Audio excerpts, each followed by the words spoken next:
What's good, gamers? Welcome back. 10.15 just launched on live. 10.17 now on the PTR. Like, Blizzard, stop doing this. I just want to play a little bit of live and then I'll jump onto the PTR. No, I'm lying. It's awesome. It's amazing to see the amount of content and the content cadence that Blizzard is sticking to. Like, literally every 2 months, new patch, new to do. It's nuts. And 10.17 announced yesterday, already huge. And no, that's not what she said, but it is huge. We're going to go through all of it. I'm going to try and prioritize the more important things as per my opinion first, and then I'll get to, like, you know, some of the items that's being added and a lot of the partial things that isn't yet sure what it is, but it is already there. I'm going to try and cover everything in this video, so it's going to be more of a talking head video because there really is just so much to cover. Let's go. As with every patch that's been announced, Blizzard updates the roadmap for Dragonflight, and this roadmap seems to have moved up a season. Originally, Season 3 was planned for winter. It seems now that Season 3 will actually be coming in the fall. I'm not entirely sure what to make of that. I don't think it means that much. I genuinely just think Blizzard may have actually moved further ahead. But anyway, so for Fury of the Incarnates, this is the 10.1.71, you have a new public event called Dreamsurge, and we're going to go through that in the blue post. New heritage armor quests, this is for Night Elves and Forsaken. New customizations for the Night Elves and the Forsaken, and more, definitely more. A new mega dungeon heroic difficulty, we already knew that this was coming. New story and quests, reforging tier, very much looking forward to that, especially with everything that we know now. I think there's a lot of questions the tier will have to answer for, and then we're obviously gonna get new storylines that, ladies and gentlemen, the new public event is called Dreamsurge. If we don't already know that new zone and story content for Season 3, what could that be? The new public event is called Dreamsurge, new zone story content. I wonder where we're going next. And then you also have a holiday refresh with Brewfest and Hollow's End. I don't do a lot of the holidays, but yeah, it's nice to see that Blizzard is paying attention to some of the oldest holidays that we've had and trying to refresh them. Let's get into the blue post. This was announced yesterday. This should have been it, right? Just this would have been enough. Okay, great. There's new things being added, but no, there's like a hell of a lot of new things. And look at all those tabs. Yes, those are the things that I chose as important things.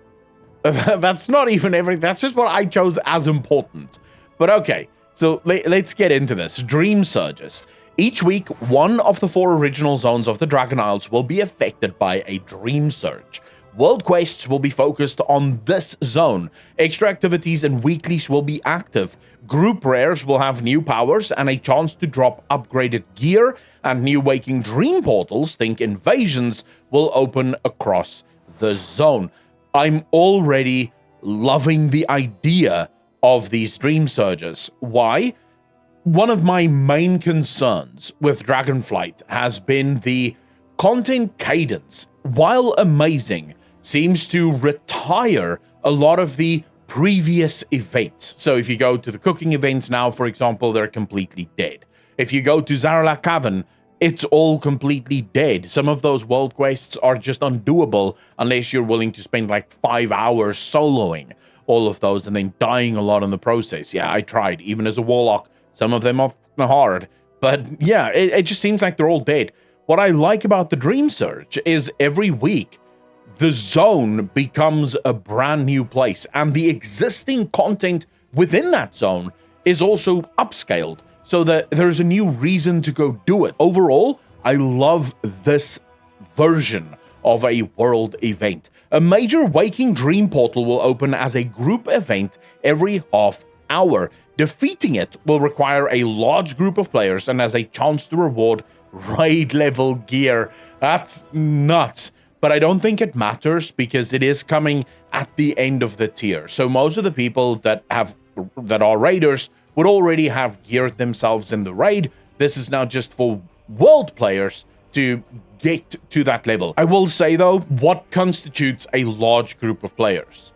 because the Time Rifts have a large group of players right now, and it is just too large. Killing the bosses there is like basically I stand there and it's like snapshotting. I can see the boss starting to fight, then I see the boss at half health, and then suddenly the boss is dead. And I haven't done anything because I'm lagging like nuts. So is that going to be another thing? I really think Blizzard needs to take their server into account and maybe parse or phase those groups so that it's only the allotted or the required amount of players that is actually being seen. Minor waking dream portals can be found scattered across the zone and can be defeated by solo players or small groups. Nice that Blizzard is thinking about people that prefer to play a little bit more solo. Players in the Dreamsurge will gain access to a variety of buffs that range from useful to powerful to chaotic. Every half hour, a new buff will be selected for the whole region, with the players themselves choosing which one via collecting and voting, turning in Dreamsurge Coalescence, an item that can be earned by doing activities including world quests, finding hidden stashes, and killing group rares. Dude, the whole zone is basically like becoming a community event now. This is actually pretty cool. Valdrussus will be the initial zone active for the PTR. I will be testing it once the PTR is playable so that you guys can actually check it out. Anyways, for characters, we have Follow Valen's Prophecy to reveal a new future for some of the Draenei people. Developers know Draenei have been temporarily disabled to address a bug in this PTR build. Right now, as things stand, I was checking earlier today, but I still didn't have access to 10.1.7 on the PTR, so I don't know if it's still rolling out or what's taking place there. But yeah, I have not yet had access to the PTR. I wonder what this new prophecy is all about. I mean, what? Okay, so I should probably just show you guys this because we're on this. Yes, new Eredar customizations is coming to the Draenei. You will now be able to make yourself look like an Eredar Draenei. This is something that a lot of people requested, especially now with Warlocks being playable across all races.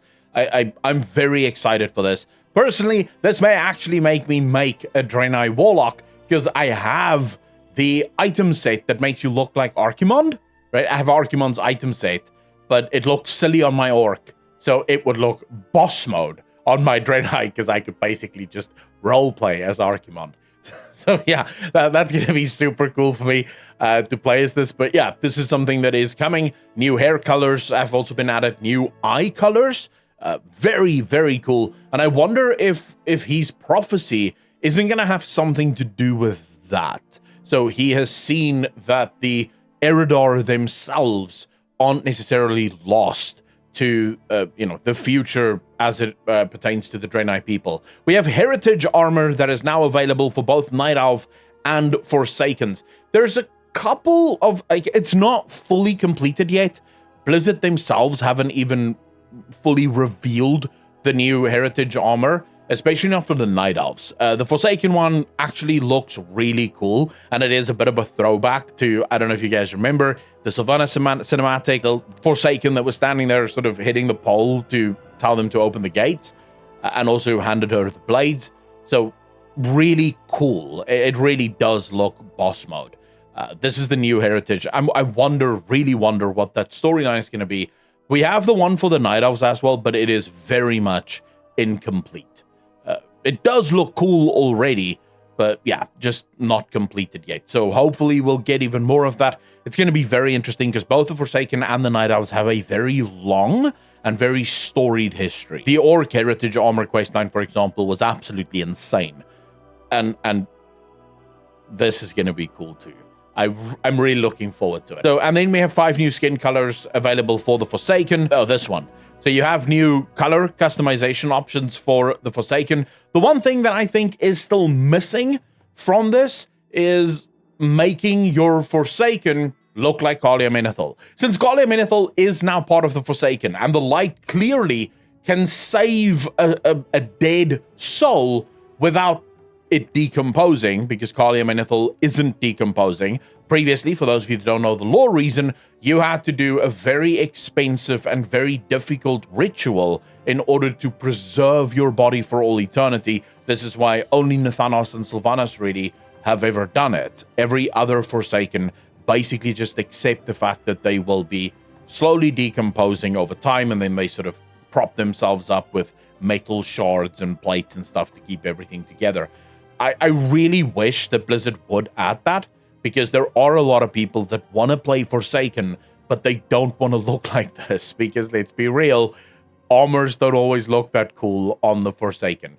But yeah, anyways, this is coming, new skin color, so that's really cool. For classes, Monk, Mistweaver, I don't know anything about this, so all I can do is Mistweavers may notice some changes to the Mana T ability in the Fury of Incarnate PTR. We're still working on the final changes to the spell before placing it on the Mistweaver talent tree. Our main goal for this redesign is to centralize Mistweaver's mana management into a dynamic, evergreen talent that offers a satisfying way to actively engage with mana as a resource and addresses some long-standing mana concerns in a more permanent way. We look forward to hearing your feedback on the topic. Items and rewards, new holiday rewards for Brewfest, Day of the Dead, Hollow's End, and Pirates Day. Really cool. Here's the biggest one for me that I'm actually most excited for, and that is the new ping system that is being added to the PTR. I should have a video up to show you guys what the ping system looks like in League of Legends, and I imagine this is exactly the way that it's going to operate in World of Warcraft. The new ping system will be holding up G key, and then the left mouse button will bring up a wheel, and you can ping where someone needs to go or where you're going, where the group needs to stack, and this can be done in real time, and everyone will be pinged. Now, yes, in the beginning, people are going to use it to troll. You're going to go into a dungeon, and it's going to be ping, ping, ping, ping, ping, ping, ping, ping, ping.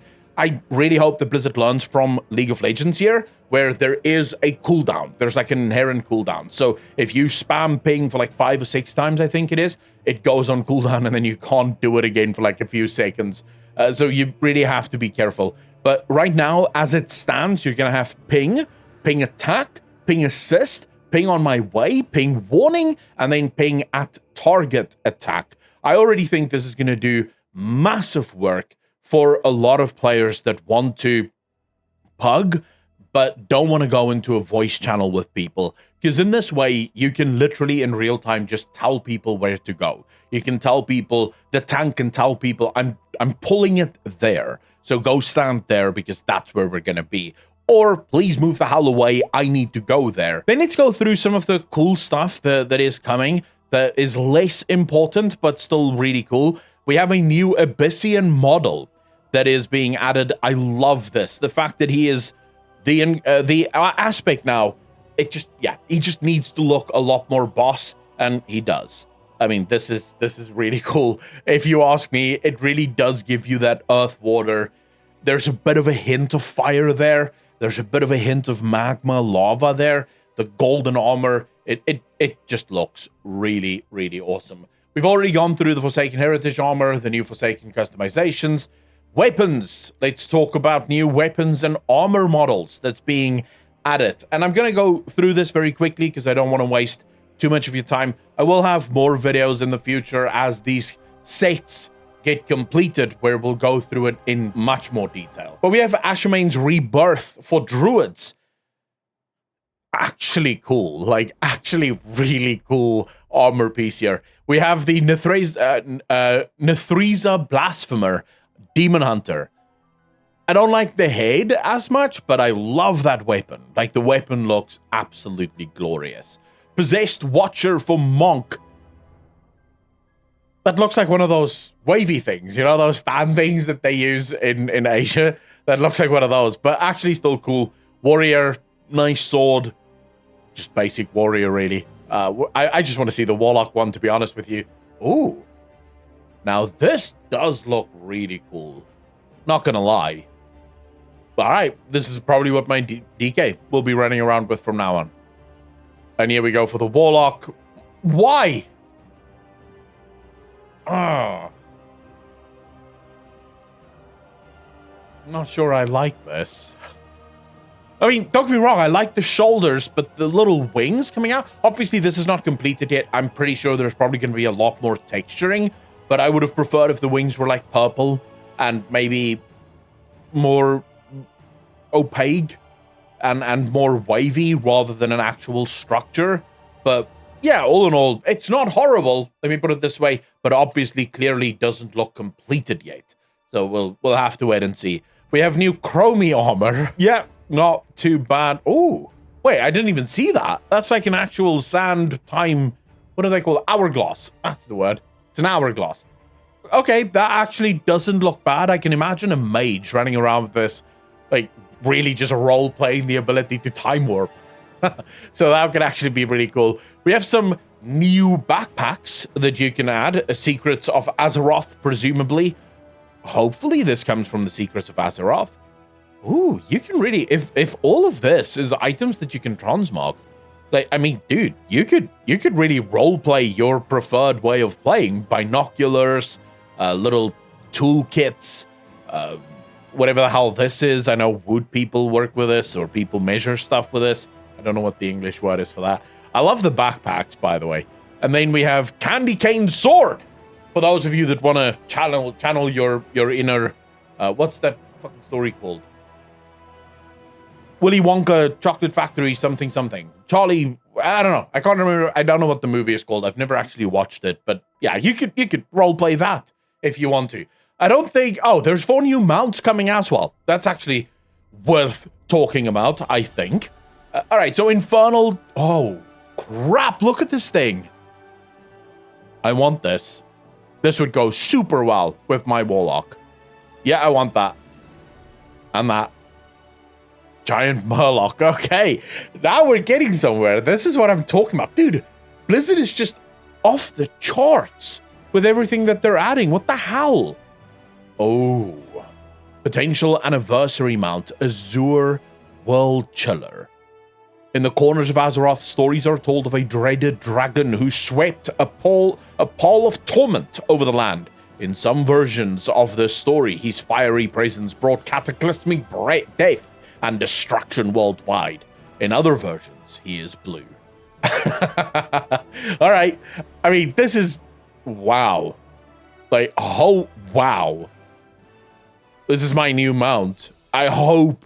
Oh my god, I hope this is like an actual dragon riding mount. That would be so, so cool. That's everything. Like I said, it was just more of a talking head video. I just wanted to get everything out of the way before we get to the real news. I promise the next videos that I make will not be talking head videos. I will actually put some effort into making sure that the editing is done really well. But if you enjoyed this video, if you're super excited for 10.17, please remember to hit that like button because it does help out a ton. The more you hit the like button, the more you subscribe, the more you comment, the more the algorithm places me with more views. So it's always very much appreciated when you guys help out in that way. To all of the patrons, the YouTube members, and of course the Twitch subs, thanks to you, this video doesn't have a sponsor. And I want to keep it that way. So if you have $1 lying around and you're not doing anything with it, consider dropping it over on the Patreon. I give you some artwork every month. I give you a podcast every week just to say thank you for the money that you're giving me. But for the most part, it is to ensure that I don't have to accept scumbag sponsorships. Ladies and gentlemen, as always, for more videos, better videos, click any of the videos on your screen right now and be kind to each other, be good to each other. And I shall see all of you in the next one. Peace out, fam.